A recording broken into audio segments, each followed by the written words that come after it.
yesterday, legislative policy. There were a couple things mentioned in there that I found of interest. One, just a reminder, and they did mention their St. George convention is April 21 through 23. And they're doing that on Zoom this year and also in person. So you have a choice there. If you care to attend that, you can go in person or you can do the Zoom. If you have a desire to go in person, we'd ask that you'd contact Shaylee and let her know so she can make the arrangements. You didn't know that, did you, Shaylee? So sorry to. And the other thing that happened yesterday that really got us concerned, there's a new bill came out yesterday. The Senate bill was a 241 bill. Is that the, seemed like that was the number on it. Yeah, that's right. Senator McKay, he proposed a sales tax distribution bill, and you won't like this. Distribution's been 50-50, 50% point of sale, 50% to the population. His bill proposes 100% to the population. So the point of sale people like Riverdale wouldn't get anything other than what they would get for their 8,900 nighttime population. So fortunately, I believe the league had a hand in it, but he agreed to pull the bill for this year. So it's not a threat this year, but almost for certain you're going to see it again next year, at least some variation. He wanted to sound like try to make it painless. He wanted to make it over was it a 30-year period, Mr. Kobe? It seemed like It was 30 years. He wanted 30 years. It was just a gradual change over a 30-year period, I guess, so you kind of didn't know you were dying a slow death. So anyway, that was a real surprise yesterday. It had never been come up till yesterday. At our WACOG meeting yesterday, they talked a little bit about the COVID thing and summer activities. And if you're not aware of it, about 2 weeks ago, Weber County changed from high risk as far as the transmission rate in the county. It's now moderate. Somebody have something? Okay. Anyway, it's gone to moderate, and there are different restrictions in that than what we've had in the past. They're not near as stringent. They talked about summer activities. Rich, they asked if you haven't already, start coordinating your summer activities with the health department. They'd like to, I think you've already contacted them, but they're talking like mass gatherings, like they talk about booths in parks, and they talked about parades and things like that. They thought that would probably be able to do that this year. So they did talk about some of the restrictions with the moderate transmission risk that we are now, that I think they said even theaters now where you've had to be spaced out, social distance, they could actually put them next to each other, people next to each other, and same with stadiums and things like that. So there are different rules, but you might just brush up on those, the changes. I don't know if I told you this or not, but I think it's important. You know, there's really been a big decline in the number of new cases each day in the state of Utah. And I was in a COVID meeting 2 weeks ago, and they said that somebody asked, was that because of the vaccine? They said, no, there hasn't been enough vaccinations yet to really show a difference with the number of new cases, but they said what the decrease was caused by is that you have your Thanksgiving, Christmas, and New Year's holidays. And after that, January, February, and into those months, everybody they don't go out and socialize. It's cold out. They don't have barbecues and different things. So anyway, that's what they attribute the big decrease in new cases is just the fact that people stay home in January and February. So hopefully by the time if it starts to pick up, the vaccinations will come into a factor, and it should, especially with the older folks. So is there any questions on any of those things? Those were just some things I thought the council should be aware of and the staff. So going to move on next. Next item on our agenda is financial diversification study. I'm going to ask Mr. Kobe if he'd introduce Mr. Philpott, kind of explain why this study is being done and being worked. So, Bill. Thank you, Mayor. It's been a good opportunity for me to get to know Mr. Philpott.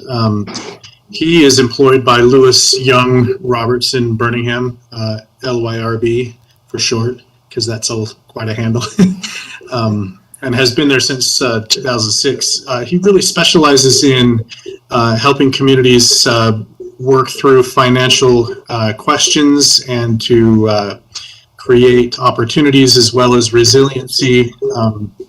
He works on different kinds of studies, impact fee studies and other kinds of things for and in behalf of those communities, doing the studies, getting those things ready for rollout. As you know, that the impact fees question in particular is a very lengthy, study intensive kind of process. And so that having someone who is an expert in things like that to help shepherd us through these next few years is really to our benefit, and we're grateful to have him here with us tonight. Cody and I have been working with him extensively, and I know he worked extensively with Roger as well for several months this past summer, and even up to about a year ago, I think is when this all got started. So what's driving this conversation tonight really is a couple of things. We're looking to a hard deadline based on state code in 2030 of the hold harmless sales tax piece. That's going to be a significant hit to the city's income and revenue streams. And so as staff, we're looking to try to find ways to diversify those revenue streams so that we can bolster the city's revenues as well as maintaining the quality of service that our residents have come to enjoy. So that's really why we've engaged the services of Mr. Philpott to help us navigate those waters. Anything else you have to add there, Fred? No. Cody, did you have anything you wanted to add to that? No, we've been working on this for probably 18 months. So, and it's just taken a long time with Roger and COVID and everything to get it to the forefront to this point. So. Okay, well, with that, and unless there's any questions to start off with, I think we can turn the time over to Mr. Philpott. Alrighty. Thank you, everyone, for having me this evening. I have definitely enjoyed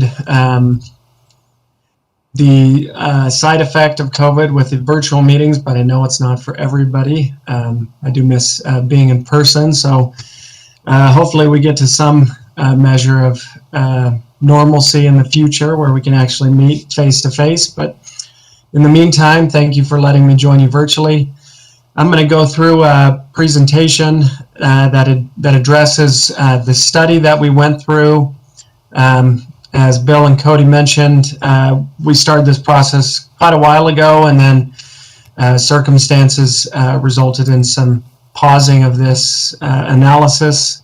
So I'm glad to get this before you, and feel free to chime in with any questions you may have as we go through this process. Interrupt if you feel like there's a question, and I can also address questions at the end. I'm going to share my screen. Let's see if this works. Alrighty. Can you see my screen now?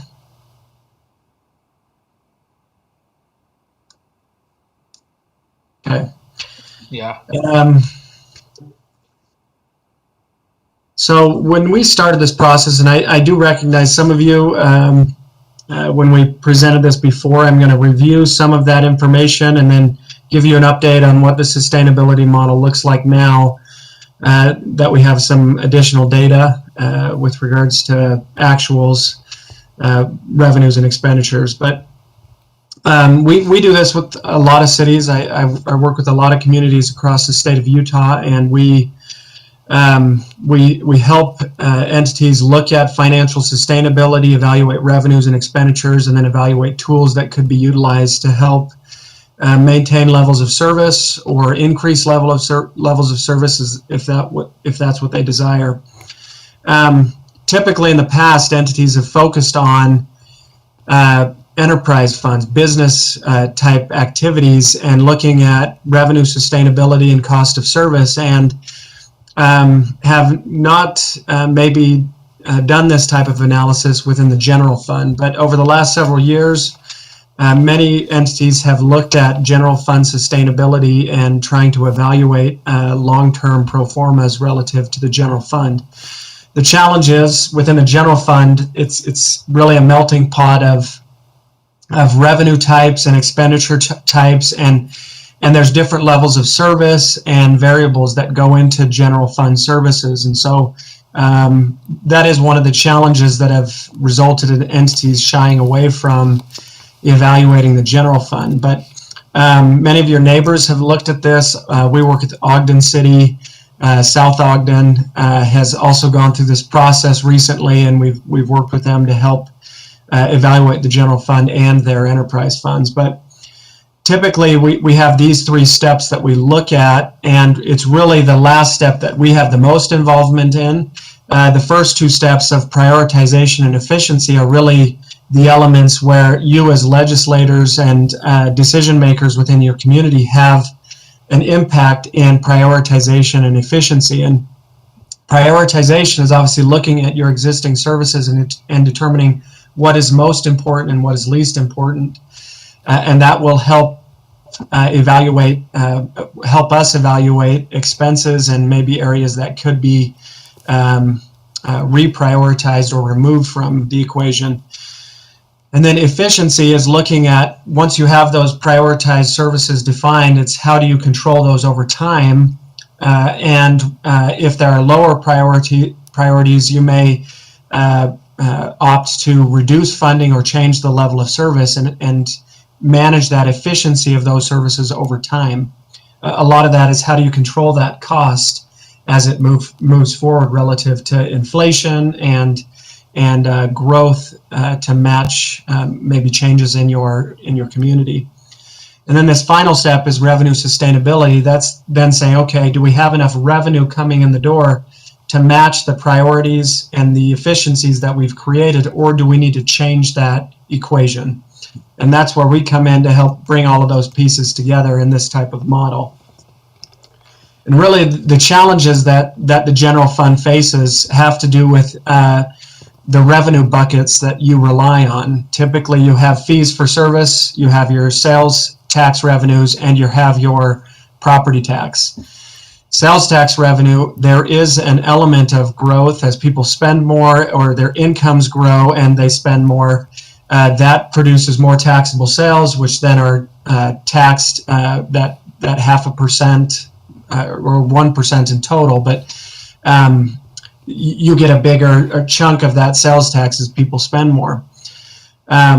fees for service are typically tied to the service that you're providing, and so state code requires that any fees that are assessed reasonably reflect the cost. So there isn't an ability to generate potentially more revenue, for example, than your cost. Those typically are a wash, or they should be, and that is part of actually the legislative discussion right now is ensuring that happens, that communities are making sure that fees match those services.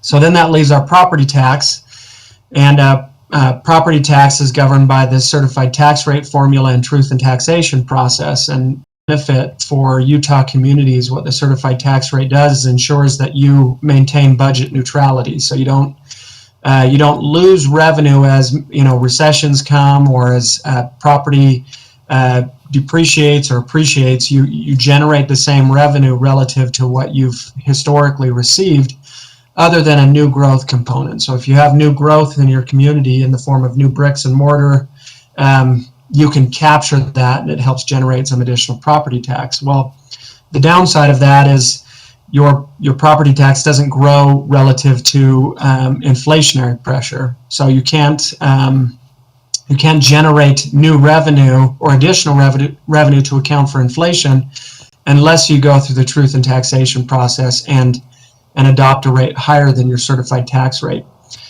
That policy or element within Utah finances is definitely beneficial in some regards, but it creates some challenges because there's typically an aversion to property tax increases from a political standpoint and for other reasons. And so a lot of communities get kind of behind the curve, that inflation curve. Typically, the process then is that entities wait until they get to critical, and then they try to pass maybe double-digit tax increases, and that's sometimes a hard pill to swallow. And so this process, again, is evaluating the finances to determine how we could maybe change that picture, or if it needs to change. In some cases, we don't need to take action immediately, but in other cases, we do need to start implementing different funding tools. But understanding that certified tax rate and its inability to capture inflation is a key element in understanding the property tax and that kind of that element of your funding strategy. We've talked a little bit about this. The key for these models is really identifying what we can control and what we cannot control. So entities, for example, you can't really control directly your sales tax revenues. Now, indirectly, you can promote economic development and try to stimulate economic activity within your community, but you don't have as direct control over that. I know Riverdale has gone through the RDA process or the CRA process and trying to create tax incentives, for example. That's one tool that is used to help stimulate economic activity and new development. In a lot of cases it works, in some cases it doesn't, or it takes a long period of time to see the fruits of that labor. So this process is really identifying, okay, what can we control, and of those variables that we can control, do we need to do anything with those variables? So typically that falls on the back of the property tax, because that's the revenue source that you have the most control over. You can directly influence that levy to generate more or less revenue based on your needs. And so we evaluate your revenue streams and then try to isolate what do we need to do with property tax or other funding tools to make the equation balance at the end of the day. The process that we went through, again, this happened quite a while ago. We met with department heads and staff and built the model, collected data with regards to your finances. We looked at all your revenue and expenditures and your capital improvement plan or your CIP. And then with staff, we prioritized elements in the model. I then presented to the city council in a work session. This was the beginning of last year, I think. We talked about some of these elements and evaluated the baseline scenario of what it looked like as a result of some of these impacts on your sales taxes. Then we had a pause, and I, from that pause, we got back together, Bill, Cody, and I. We provided some updates with regards to 2019 and 2020 information. So the model that I presented previously, we didn't have that data yet. So I've refreshed the model with that. I've brought in the 2021 modified budget. What I mean by modified is typically when we look at budgeting processes at the city level, we're conservative with regards to revenues and try to project actual expenses to the best of our ability, so that it ensures that if there's lower than projected revenues, the city isn't harmed by that. So what I did is looked at projecting maybe revenues based on your actuals and then growing those, which is a little more aggressive than the budget. So I'm showing a little bit more revenues than what your budget shows. For example, with regards to sales tax, your budget's a little conservative with regards to the future there, and I looked at historic growth rates and perpetuated that. So from a modeling standpoint, what that does is it maybe gives you a little bit better picture on what we think might happen. But it does create some risk, because if you have a drop, if we don't see growth in those revenues like I've projected in the model, then it exacerbates the problem even a little bit more. So with that said, the changes in your sales tax from year to year is not necessarily the bigger issue, although you do have an inflationary issue here. Again, it's that 10-year horizon where we see the bigger problem that Riverdale faces, and that is unique to Riverdale. There's not really any communities that face this problem that you have before you. So it's going to create some creative decision-making process that we'll have to go through. But the model I kept through 2040, so I built it so it looks beyond even the 2030 horizon. But typically we, from a rate standpoint or looking at taxation, we typically look at a 5-year planning horizon when evaluating rate changes. But again, because you have this looming deadline, we need to look beyond that 5 years to start thinking about what's the strategy for Riverdale. This slide illustrates the assumptions that I've used. I know there's a lot of percentages there, but again, your big ticket items are the sales tax. I'm assuming a 4% growth in taxable sales, and then it drops down. I'm not assuming any new property tax revenues. So the model that I'm showing you this evening is that baseline, assuming that we don't do anything to property tax. You'll also notice here I have this highlighted in red. This is where I'm projecting in year 10 that you lose sales tax revenues. So I subtract that out of the model. As your sales tax revenues grow, that is a positive, but what it also does is it creates a bigger loss in the future, because we're taking a percentage of your taxable sales and removing it from the equation, irrespective of a dollar amount. It's based on a percentage. So as that grows, you do generate more revenue, but then it also increases your deficit in the future. So a little bit of a double-edged sword there. Then I have, just average growth rates for some of these other revenue line items. When looking at expenses, I grow by an inflationary 3%, but we do also add FTEs based on staffing needs and those types of elements relative to the operational expenditures within the general fund. But all of that has grown at that 3% inflationary variable, which is really that inflation component that I've been talking about that cities have challenges with. Again, because your sales tax typically there's a growth variable there that accounts for that inflation or change in purchasing power, but property tax does not have that. It's budget neutral. So you generate the same revenue you did in the prior year, plus any new growth or new brick and mortar. But again, that new brick and mortar typically has a level of service relationship. You have expense that is needed to provide service to that new brick and mortar. So that while you do generate new property tax, it usually comes with additional increase from expansion to your system. That's the impact fee element that Bill was referencing, that there's alternative funding mechanisms for that new growth that help with some of these infrastructure issues. Right now, we don't have that baked into the model, impact fee revenues, but that is something that could be explored in the future.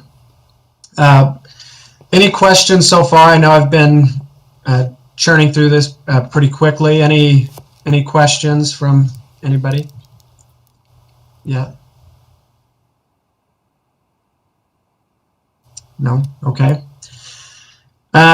So in addition to the revenues, operating expenditures, we looked at new capital improvements.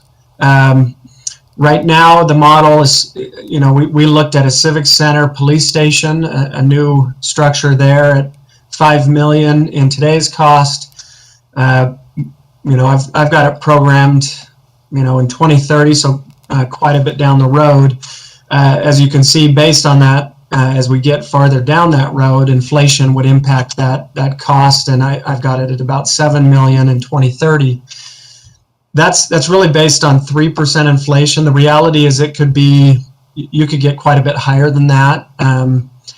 Entities are experiencing substantial inflationary increases to capital costs. So most assumptions with regards to brick and mortar costs are exceeding what entities are projecting. So that's one element to consider in this, is that there could be even greater inflationary pressure than what I'm showing right now. Then I also assume a new park at $2.9 million.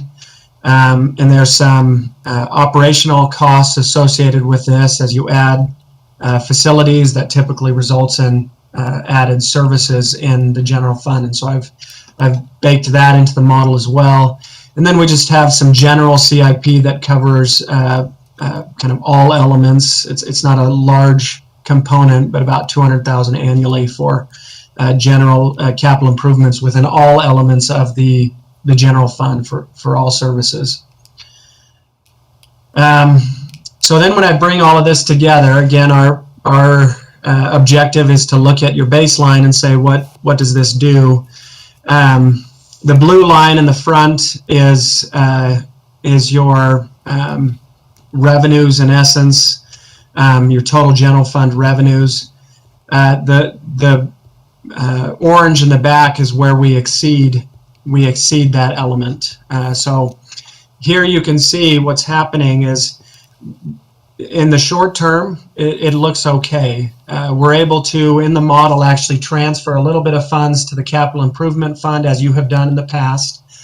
But as we add inflation and costs associated with new FTEs and new infrastructure and the associated operational costs, you can see that expenditure, the orange, starts to creep above your revenues. And then when we have our loss of revenue from the sales tax element, then we have a substantial problem. So what's happening here, again, is inflationary pressure erodes revenue over time. And typically entities have to go through periodic updates to their property taxes to mitigate that pressure, that inflationary pressure, which is what we're seeing here. But then again, you have a unique dynamic with that lost revenue that creates kind of, Houston, we have a problem. What do we do about this? And when we started this process, 2030 seemed a long way away, and now we're already 2 years closer to it. It just happens really quickly, and so that's kind of the biggest concern is in essence, what do we do now? Or are there tools that we could use now to mitigate that? Here's another expression of that fund balance. Through the fund balance, in essence, your fund balance is able to maintain that target at 25%. Now that has changed. So now municipalities are able to push that up a little bit to 35%. So you have some ability to increase that rainy day fund allotment. But again, what we're doing in the model is assuming that you're generating revenues and there is some transfer to the CIP. So there's two elements that we have to evaluate here, but it does look like in the short term that we're still able to do some transfers, but again, that gets eroded over time, and then we fall off that cliff when we lose over $2 million of revenue potentially in sales tax revenues. So from the CIP perspective, as you can see, I am assuming some transfers to the capital improvement fund, which is, again, you've been able to do that in the past. As I match that against the CIP cost, we have the same issue here. At the tail end, it goes negative because of these kind of bigger ticket items, the park here and a potential civic center, police building. That erodes any fund balance you have in your capital improvement, and the general fund isn't able to contribute enough funds to mitigate that cost. And so while the general fund stays positive here, at least through year 6, if we were to dedicate more funds out of the general fund to pay for those capital improvements, this would get worse. So we would, if we tried to funnel more of our general fund monies to the capital improvement fund to make this work, we would be in a worse situation in the general fund. So this then goes back to that issue of prioritization and looking at what level of service do we want to maintain, how do we want to address it from this issue from prioritization and efficiency. Do we want to fund these capital improvements? Those are decisions you make as a legislative body to say, okay, what are we going to do? Again, that may help with this capital improvement fund, but it won't help with this issue here necessarily. We have a bigger problem here as it relates to that sales tax. In addition, hey Fred, yeah. I had a question. So back on that one with the orange and the blue line, that doesn't take into account the park or the new civic center? No, what this is doing is just assuming that I'm dedicating, in the short term, I'm allocating funds from the general fund that keep us at that 25% and nothing more.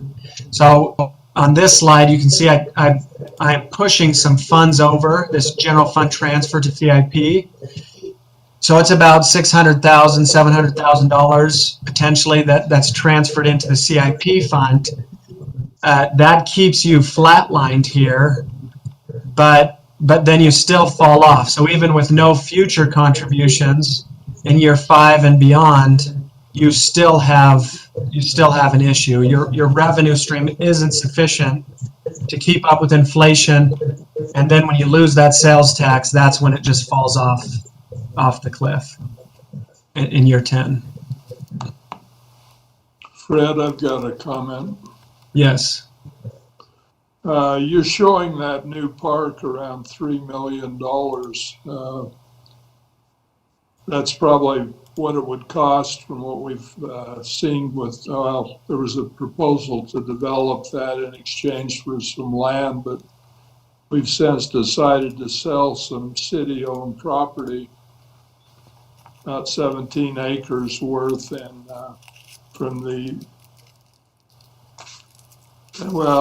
interested parties that they're saying that property is worth about $3.5 to $4 million, which is about twice what we paid for it. But there probably is enough money from the sale of that property should that take place, and that's our plan right now. We have interested parties. In fact, one of the parties told me that it was I believe, told me he felt like it was worth, he didn't make an offer, but he said he figured it was about $3.5 million. So anyway, that may be something to look at and see whether that would be kind of nice to see some of this material without that part. I don't Yeah. think we're not looking at spending that much money to build a new park. I know there's still a problem ahead of us, but it might change the picture a little bit. You know, $3 million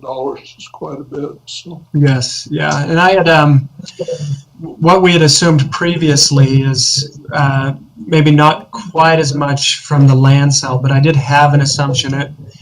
What we had worked through before was that the park would actually be around $5 million in total cost, and then you would offset it with about 2.1 million in revenue from land sale. But it sounds like that could go up to about 3 million, which would reduce that. But you're right, Mayor. If that prioritization, if we say, hey, that's not gonna rise to the surface as something we're gonna fund, then that would help change the picture of at least the capital improvement fund. So going back to this element, if I reduce the $3 million out of here, then our negative amount is going to be less pronounced in this future element. And if you say, hey, we're not going to build a civic center police station, then that would help remedy this equation from the CIP side. That doesn't help necessarily from this side, although it would help maybe reduce some of the operational assumptions, expenditure assumptions that I have baked in the general fund as it relates to like park FTEs, those types of things that would help reduce it a little bit. But again, this problem, wouldn't go away from a change in our capital improvement plan. We really have two issues here: the general fund and your loss of revenue, and then how do we fund capital improvements and prioritize those? If, for example, the Civic Center stayed a priority, we would have to look at potentially alternative funding mechanisms to make that work. But you're right, that those types of discussions and prioritizations could help me kind of turn levers off and on and reevaluate the performance based on some of that input from you. Hey, Fred, can I make one quick comment? Yeah. Is that okay? And part of the reason that we put in there the park and the new civic center is right now we know we're not talking about a new civic center and a police station. But when Roger and I sat down and looked at this, in the next 10 years, there's a real possibility that the city's going to need a few things. And so we put that in there, not so much that we're saying we're going to build a civic center in 2030, but there's the potential for something such as the civic center or a road or a park or whatever the case may be to come up. And we wanted to show what that would look like, kind of as a separate story, as Fred's saying. You're breaking up, Cody, really bad. If we want it. Yeah, maybe as he's looking at that, Cody's right, and that we, 10 years down the road is from some aspects it's a long ways, and then from others it's not. But it's a measure of saying, okay, there's some unknowns in this equation, and trying to ensure that there's some sustainability there. One element to think about is, as we've talked about, the unique problem that Riverdale is facing is there's maybe different strategies that you can utilize to address this longer term dilemma. As we've talked about, property tax and prioritization, and then your CIP and prioritizing that. Obviously, changes to that prioritization will influence the capital improvement fund and potentially the general fund. And as entities look at that prioritization and then try to evaluate what do we do now to address that? There's concerns about the nature of the general fund. Again, because it's a melting pot of services, a lot of times property tax increases can be absorbed in lower priority elements. Just by the nature of that melting pot, that can happen over time. And so a lot of entities will look at, how do we earmark revenues? How do we ensure that the taxes that we assess or the fees that we collect go to a specific purpose and are reserved for that purpose? An example of that is many entities have looked at transportation utility fees. So transportation is part of your general fund service, and there are some dedicated revenues like Class C road funds and other funds that go directly towards road repair, but there are other general fund monies that are siphoned off to help fund that. And so some entities have looked at trying to create a specific revenue source that tied to a specific expense. Now, there's some challenges with that, and the legislature's looked at that, and there's actually some legal issues or not legal issues, but challenges associated with that. But that's one way that entities have looked at this. And as I've thought about your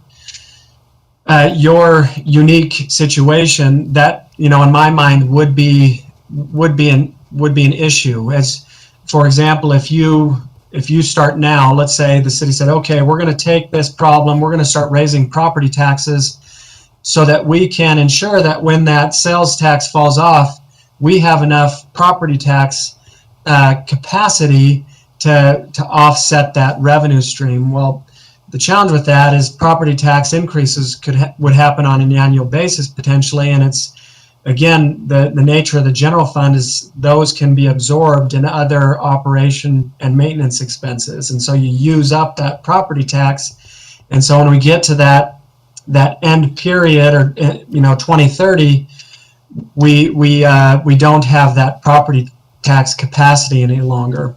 So one element that the council needs to think about is how do you address this with a revenue source that is actually earmarked so that it's available in 10 years, so that we have that property tax revenue to offset that. One way to do that is through a kind of a dance with this capital improvement plan. So one way that entities address that is you establish an expense that is set to expire within a certain period of time. One tool is through financing. So if you do have capital projects that are prioritized that have a bigger cost, that result in a need for financing, entities will look at that and structure it so that they finance an element through a certain period of time, and when that expires, you now have that property tax levy that can be used for something else. So it's effectively earmarked through a financing mechanism, and it goes towards that expense. So let's say, as an example, the city said, yes, we want to build a new civic center, and we're going to build it now. Again, this is hypothetical. I don't want any alarms to be going off or bells to be ringing in your ears.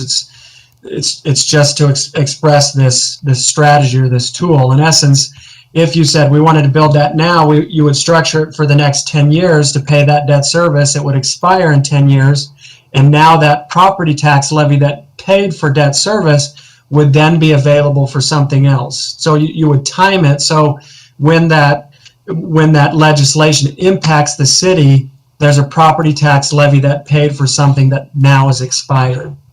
The challenge with that is 10 years from a financing perspective is a short window. It's not, typically entities look at financing capital costs through 20, 25 years.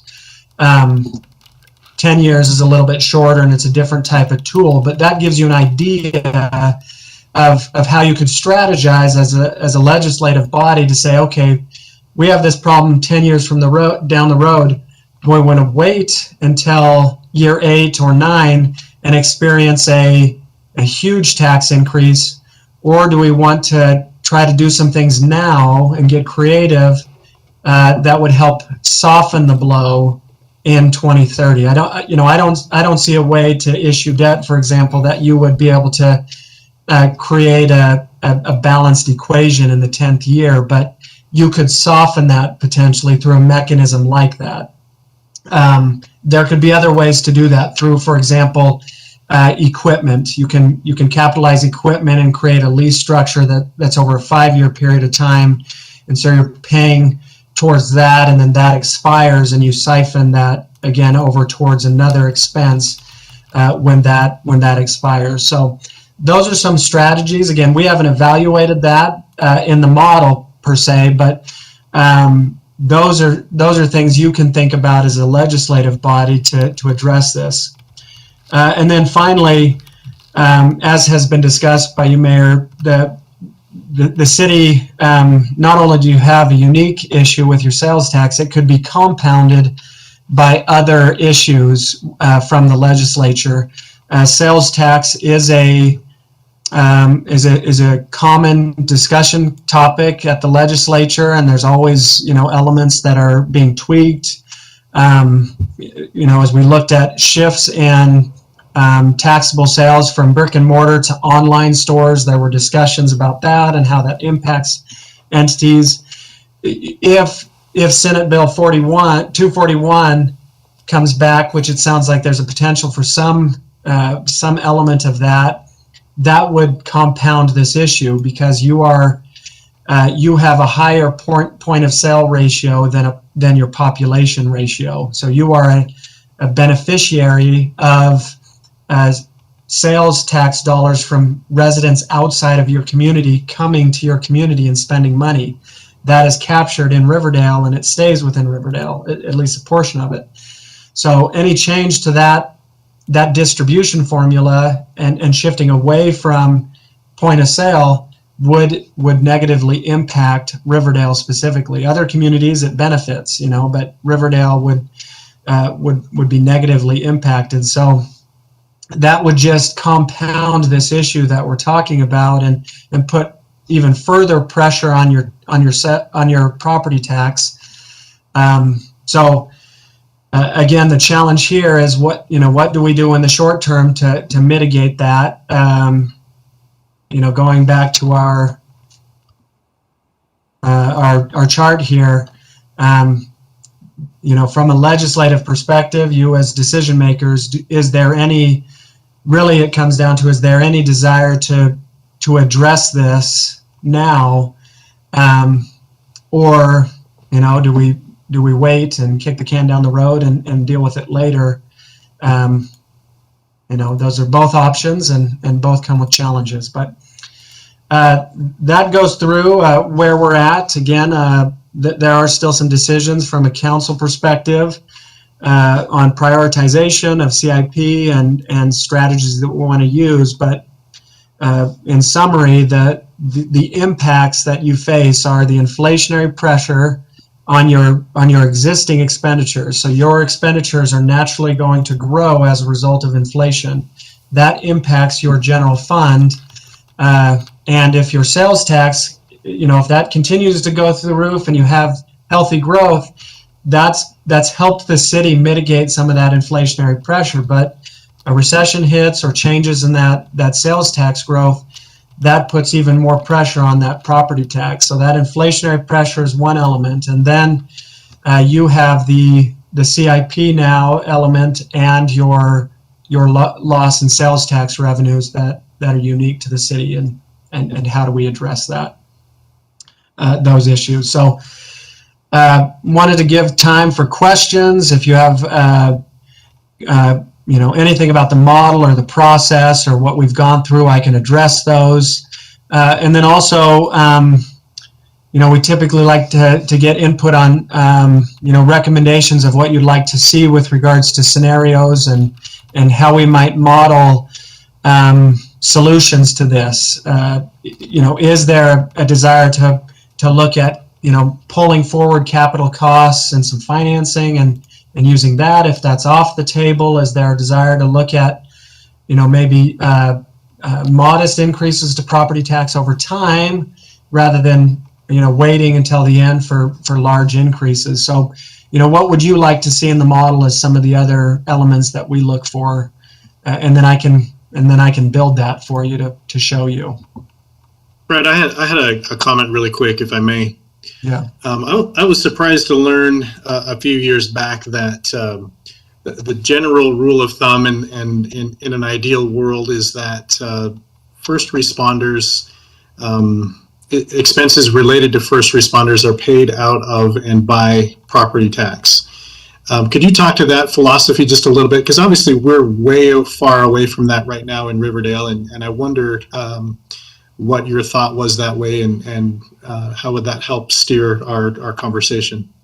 Yes. So what entities will look at is an element of fixed versus variable, or priority versus low priority. So, first responder and public safety in general is high priority when it comes to level of service and ensuring that is a key element of government expenditures. And so entities will tie the most secure revenue stream to the highest priority service, the first responders and the public safety. And so they'll take the property tax and say, well, we have control over that and can ensure sustainability in that revenue source. We want to ensure that levy covers our highest priority expenditure.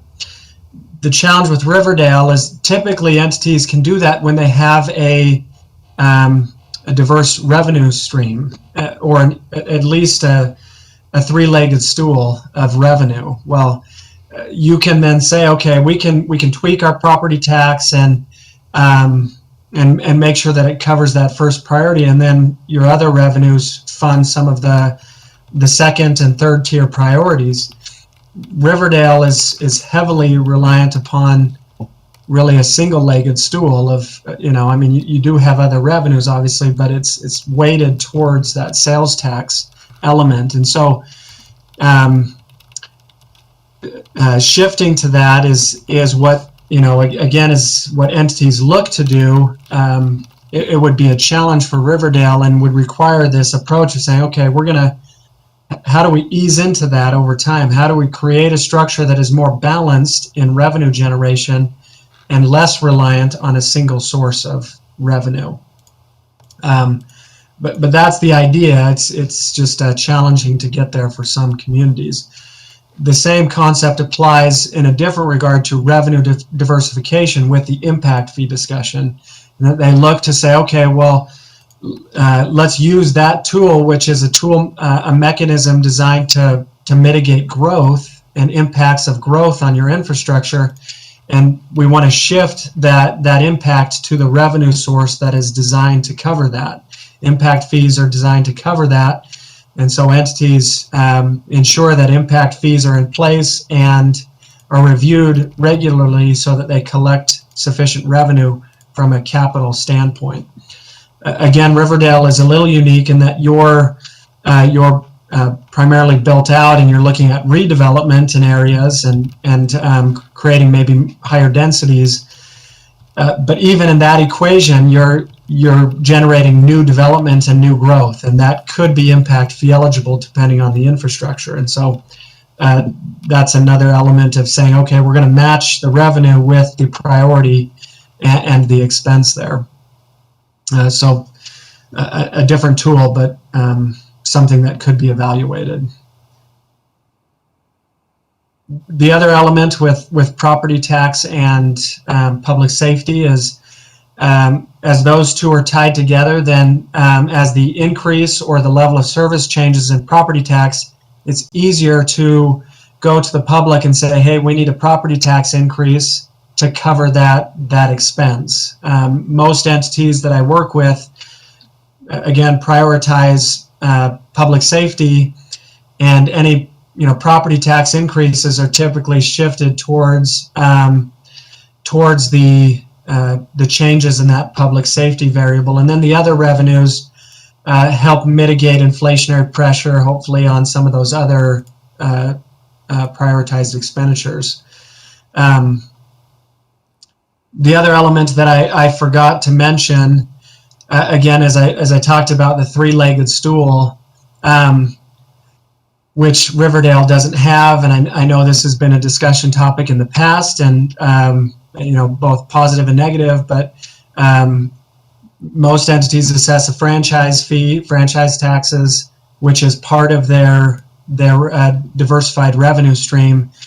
You do not have that, and so again, it's just narrowing your risk portfolio towards the property tax that you do collect. Again, your fees for services and your sales tax. And again, the sales tax has more volatility or risk than property tax or even franchise fees. There is some risk associated with franchise fees in the relationship between use and changes in the environment and those types of things. But sales tax is a little more risk prone, so it creates a higher risk portfolio for Riverdale than a lot of the other communities that I've worked with. So looking to diversify your revenue base then helps mitigate that risk, which we typically review with most communities. It's all about ensuring that you have a diverse revenue stream, but it's just more pronounced, substantially more pronounced for Riverdale because of this higher ratio of sales tax and this legislative mandate that's going to reduce your revenues in the future. There's just no way of getting around that issue and the challenges it creates for your community.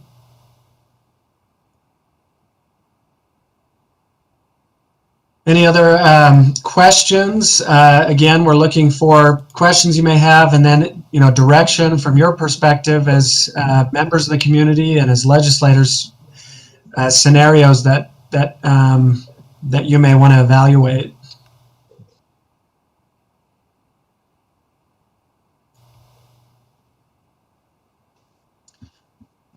Alternatively, what I would recommend, again, as we go towards finalization of this plan, we can look at some of those tools. As I mentioned, if you did potentially use a financing tool, for example, and tied a property tax levy to that, we could look at what type of revenue would be generated from that type of mechanism. And then compare that to your revenue loss from sales tax. Say, okay, we're gonna, maybe we could shave off a little bit of that through a creative strategy like that. Again, I don't think we're going to be able to address all of that deficit, but you could start shaving off some of that so that when you get to year 10, we're not looking as big of an increase because you've already established a property tax levy towards that could be used towards that. So that's, again, one strategy I can model. There's just some communities I work with that debt is a 4-letter word in more ways than one, and so it's not necessarily a scenario we're going to bring up. So that's kind of where your feedback is helpful.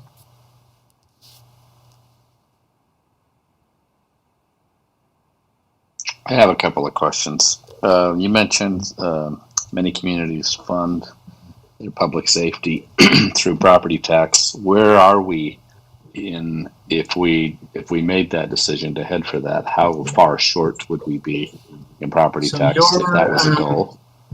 Yeah, your property tax or your combined public safety, when I look at 2020 actuals, you're at $4.8 million and you generate $700,000 in property tax revenues. So we'd have, okay, another question is, you mentioned fees as the other leg of the stool we don't have. What do you model as the potential in each of those fee categories? How much of the sales tax revenue could we compensate for in fees? That I haven't looked at. I could explore. I don't know, Cody, have you guys evaluated any of your franchise tax elements? So we've looked at it before a little bit. It's really hard because every entity is different, Yes. and it depends on the economic diversification within the city. We've looked at other cities such as like Pleasant View, which is really similar to us in population, and I think, you can't quote me right off the top of my head, but I think it's like 700,000 or 800,000 that Pleasant View collects a year. And so with our larger commercial base, we were anticipating that potentially somewhere maybe around $1 million, but that's just kind of a rough estimate that Roger and I had looked at a couple of years ago. And that's impact fees. What about franchise fees potential? That's franchise. The impact fees, we really have to tie to projects, and then like Fred was saying, and to various developments. So we could tie, like, if we decided to build a new park, potentially we could charge the new residents for their portion of developing a new similar park to what we already have for the existing residents. So it could just kind of help offset some of those costs. Yeah. Yeah, the It wouldn't franchise necessarily fees. provide like annual funding. It's a one-time revenue. Yeah, the franchise fees would help with the revenue within the general fund, and then impact fees may offset the capital side. Again, I haven't evaluated your community or master plans, but just knowing where you're at in the build-out curve, my guess is it would generate some monies, but it wouldn't cover the majority of them. It would help offset costs potentially, but not. It's not going to fix that side of the equation. It would just help supplement there. But your franchise taxes, at $1 million, that would make a fairly big difference. So 700,000 to $1 million. You layer that in, as well as additional property tax changes potentially. Then you have some strategies that could help prepare you for 2030 when you get to that point. I don't want to put words in your mouth, but it kind of sounds like we've been using sales tax bonanza to compensate and for our low property taxes, and we're really not going to have a lot of choice but to either slowly ramp up or suddenly ramp up property taxes. Is that a fair conclusion? Yes, that's perfectly stated. Let me make a comment if I could.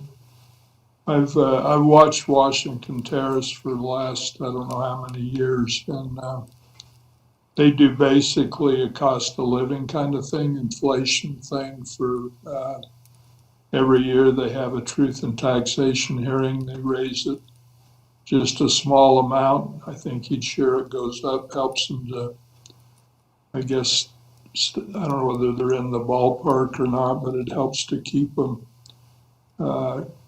where they need to be. And I've always thought, I don't know, we've never done that. I know there's always been in Riverdale with previous administrations and those who have, that have been, well, anyway, there's always been a don't raise sales tax. And you're saying, I know Steve mentioned one of you mentioned either raise it all at once or do a little bit at a time. And from what I see, if you do it regularly, if you get it where it needs to be, but you just, when you go out and you tell them you're going to raise sale or property tax 50%, then they go ballistic. And I've never seen any news items or anything when these cities that raise it every year a small amount. It's just kind of assumed it'll go up a little bit. I know our property tax here in Riverdale is like $150 a year. That's pretty reasonable for all the services you get. Police and fire and streets and roads to run on. You got water to your front door and sewer. And that's really a good buy, a good deal.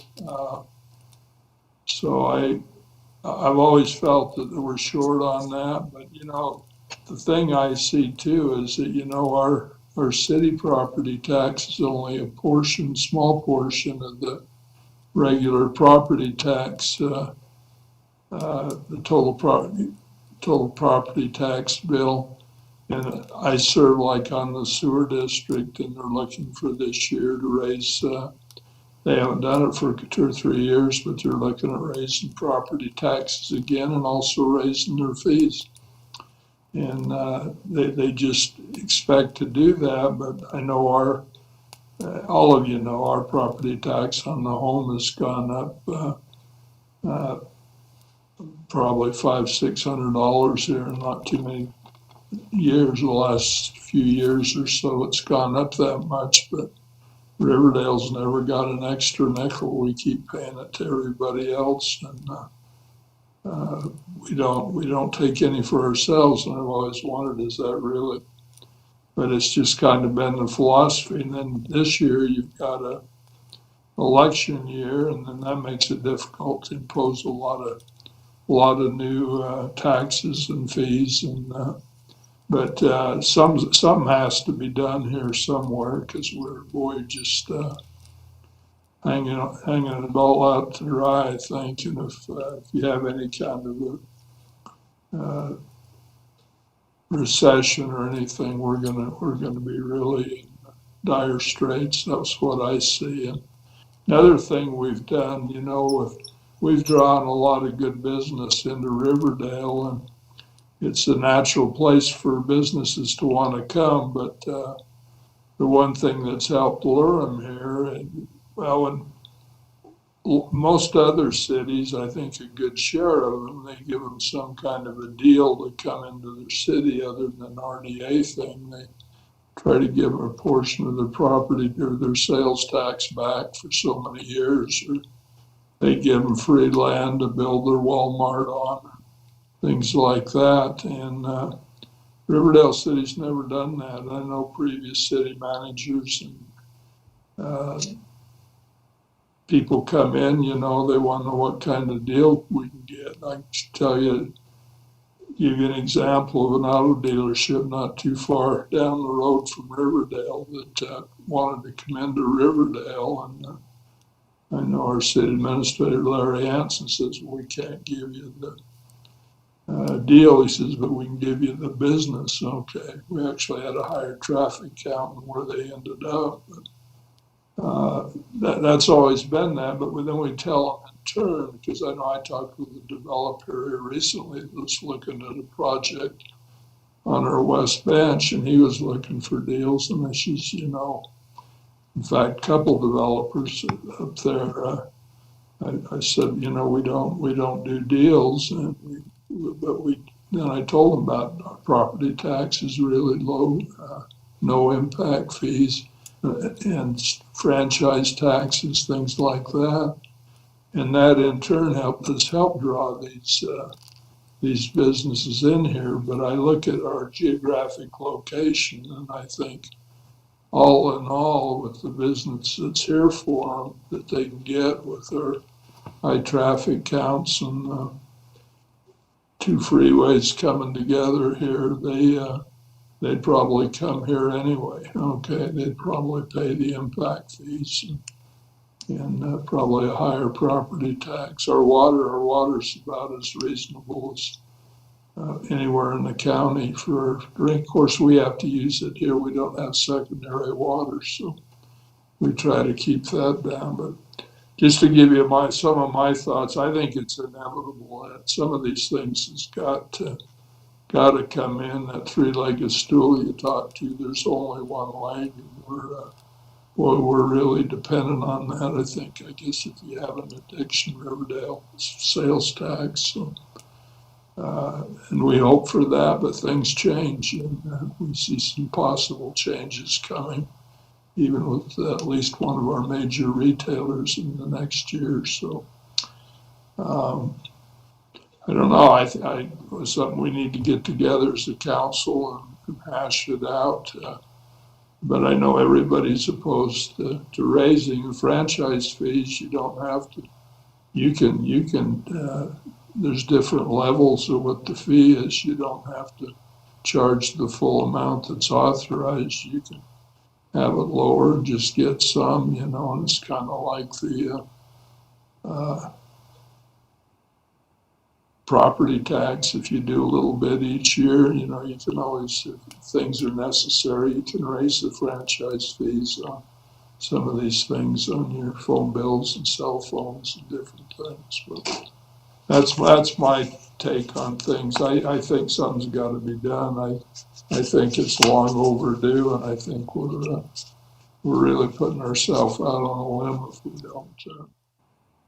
we don't do something. We can't just keep going like this, or it's going to come back to really haunt us. I see that thing that Senator McKay proposed yesterday, and I thought, wow, you know, there's a lot of people in that legislature that'd like to prove that and give their cities more money. So it's kind of a bad deal. People like to take from others. So anyway, that's all I've got right now. Any other comments or questions on this or suggestions? Mayor, can I make a comment? Go ahead. I just wanted to talk just real quick as it relates to public safety and some of the concerns. We're going to have some real concerns with the policing over the next few years with some of these projects that are coming in, especially with the high density housing that is already beginning. You know, we've held the line. We have less people in the police department than we had in 2003. 18 years later, we have less people, and we've been able to manage it fine, and it's fine right now. But there are going to be some challenges as we add. You know, we could see 2,000 to 3,000 people coming into the city, and some of these businesses, the Maverick that's going to go in, that's going to bring police calls. I mean, all of these businesses bring more law enforcement calls, and we're not going to be able to hold the line with our existing manpower within a, you know, could be within 1 to 2 or 3 years. We're going to need to look at adding some manpower as some of these complexes come in and we add to the population and some of the businesses. Yeah, you will too, especially with all the family housing and those things. But and I don't know, I guess Fred's aware of this, but our FTE here, our manning is actually less than it was in 2005 when they took our sales tax away. We're a few positions less than what we're authorized, and we've actually cut out people who retired and left. We've never replaced them, and yet the workload has continued to increase. Things to do, public works and police is the same way. I know fire department. I don't think Chief Shawley's here. Haven't heard from. I'm here, Mayor. Actually, I want to chime in with that too, because I'm going to echo kind of what Chief Brinkman said. I think what we've got on this, you know, the docket to happen in the next 3 to 5 years around here is going to have a significant impact on public safety. Just in 10 years, we've seen a 56% increase on fire inspections. We're 30% up in call volume, and that doesn't, like Chief Brinkman said, that doesn't include the 2,000 potential residents coming in on top of all these new businesses.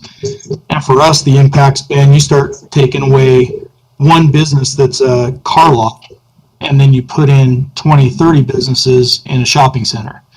And that's a significant impact on at least our department, let alone the crowds it brings into. So I think I can echo the same thing.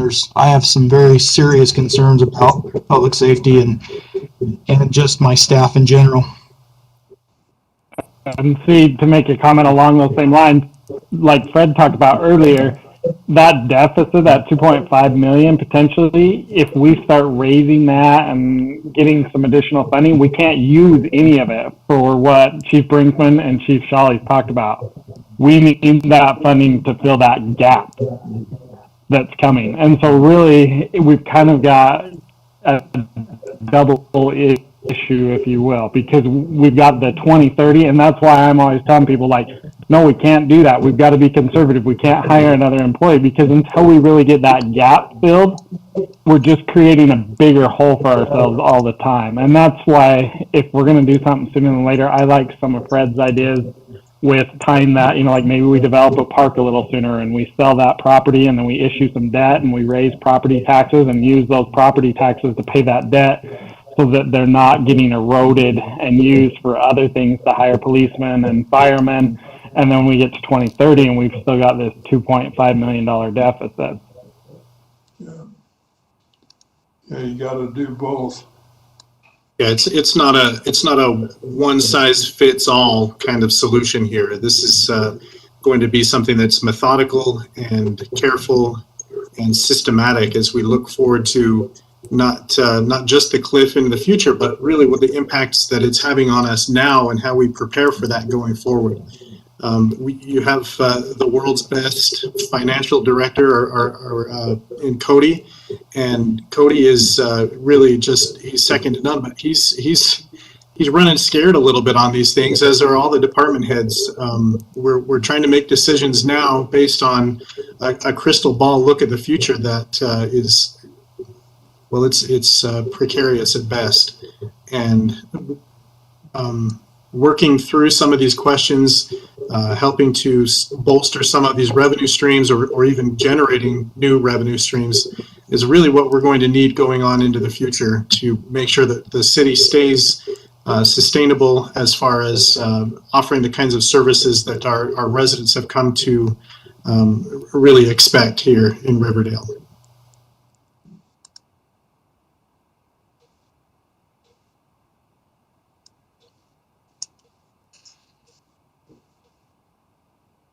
Any other comments or questions? If nobody has any other comments, it would be good if, I don't know, we need some feedback from you guys so that we kind of know the direction we need to go. And I don't know if everybody needs to kind of mill over it and think about what we've talked about tonight. And if we want to put it on an agenda item for like next week's meeting or in 2 weeks meeting. And then even if Fred's not available to come to that meeting, we can kind of get some of your ideas and circle the wagon back around to him and have him build some of those things into the model. But we kind of need some feedback. And even if the feedback's, well, we don't want to do anything today, that's fine. But we kind of need to know what you want to do. And as Fred alluded, that clock keeps ticking and time goes fast. Mayor, this is Braden. Go ahead. Hey, I had a couple of comments. I appreciate city staff trying to be proactive and looking down the road for sure. And it does, according to these projections, look like we're headed for maybe some trouble. Looking back a little bit, I'm a little confused by it because we've done so well in the past, I guess. Our rainy day fund's up around $2.5 million. I think we've always kept that maxed out. Every year we have, 600,000 or 800,000 surplus. We're able to put more in the rainy day plus fund capital improvements. So, for me, it's kind of hard to see why all of a sudden this is going to happen. But just a couple of thoughts. I don't know that it has to happen in 2030 where we lose that 2/10. We had some good luck hiring lobbyists before. It might be worth looking into as it gets closer. That would be one of the best ways for us if we could hang on to that somehow. That would help us to keep funding these services off of sales tax rather than, creating a new fee for our residents. They already kind of put up with the traffic and some of that stuff. And I just hate to put this on their backs if we can avoid it.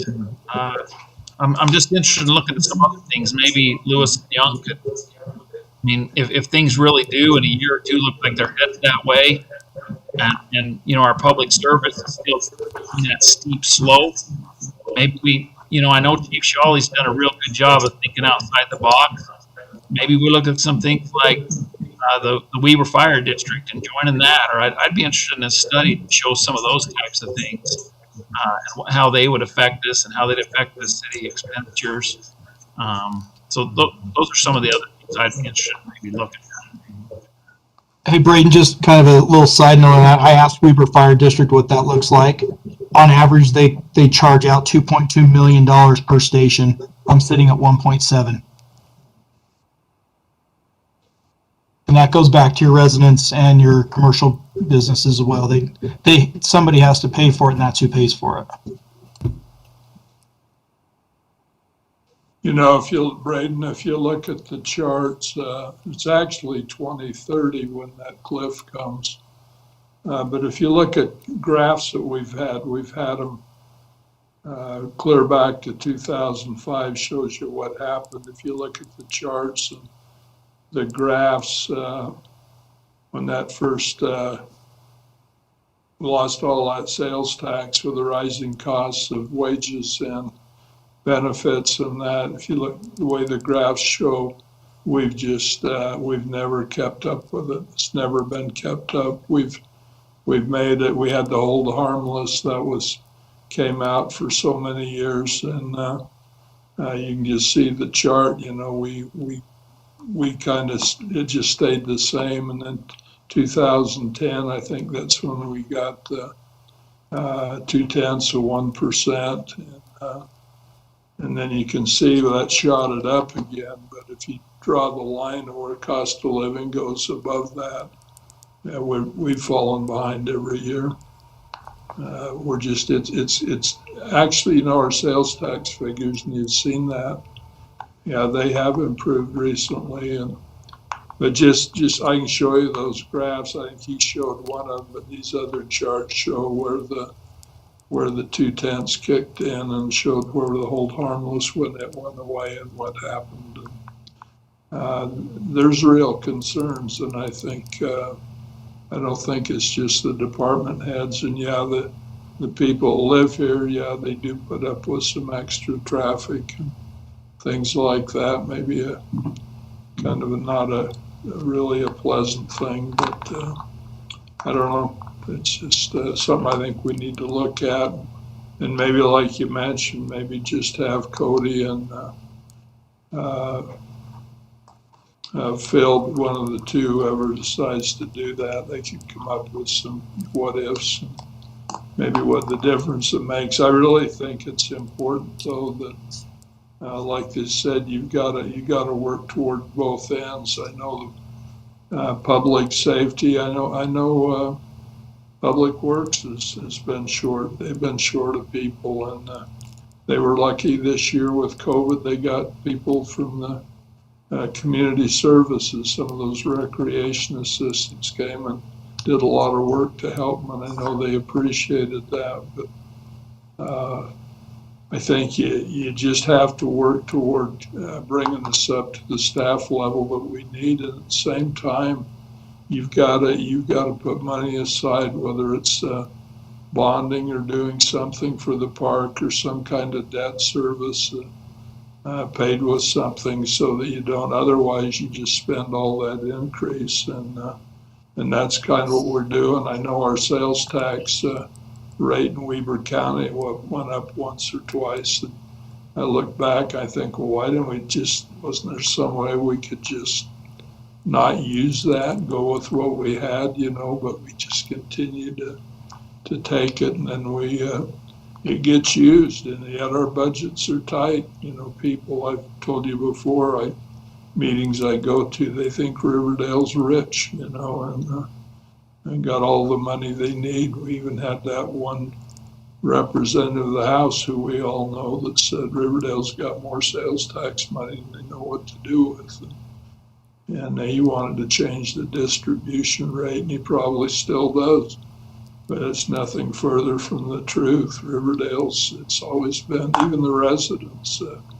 I had a lady here a few years ago wanted to landscape the exits off the freeways into Riverdale. And she just takes some of that money and manpower that Riverdale's got and do those kind of things. And I wrote her a long email and did some explaining, but people just think there's a lot of bucks. Those of you who've been on the council for a while, you've seen there's things are pretty snug, so. Mayor, Go ahead. I understand these are concerns and valid discussions and stuff, but they're really concerns and valid discussions for another meeting. I mean, I know it raises your thoughts and stuff like that, but we didn't really give notice that we'd even be discussing this. This was just a presentation by Mr. Philpott, so we need to wrap this up. You can set it for something else. I mean, it's wide open for another time, but we need to give some notice of this. A lot of this discussion should be done in an open meeting anyway with proper notification, and we haven't done it, so You're we need to right. wrap this one up. Thanks for that. Yeah, you're 100% right. So I knew there wouldn't be any action and things, and it just looked like a time to maybe talk about it, because we always get the briefings, but then we never talk about it. So let's look at putting on a future agenda. And do we have a consensus to do that from the council?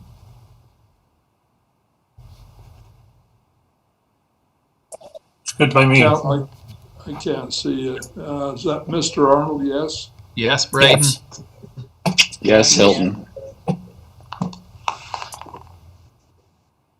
Okay, we got at least three out of five. We'll go ahead and put on probably next agenda we have while it's fresh on our minds. So thank you, Steve, for that. Thanks for calling us on that. Yeah, it's important we don't continue to discuss it. So is there any other business for this meeting? I'm going to just thank you, Fred, for all you've done, all your work, and for being here tonight. We appreciate that, and what you're doing to try to show us where we're at and what we need to look at down the road. So, Thank you. You bet. Well, I'm sure we'll see you again in the near future. We have a motion to adjourn this meeting. So moved. Okay, we have a motion. We have a second. We'll call this meeting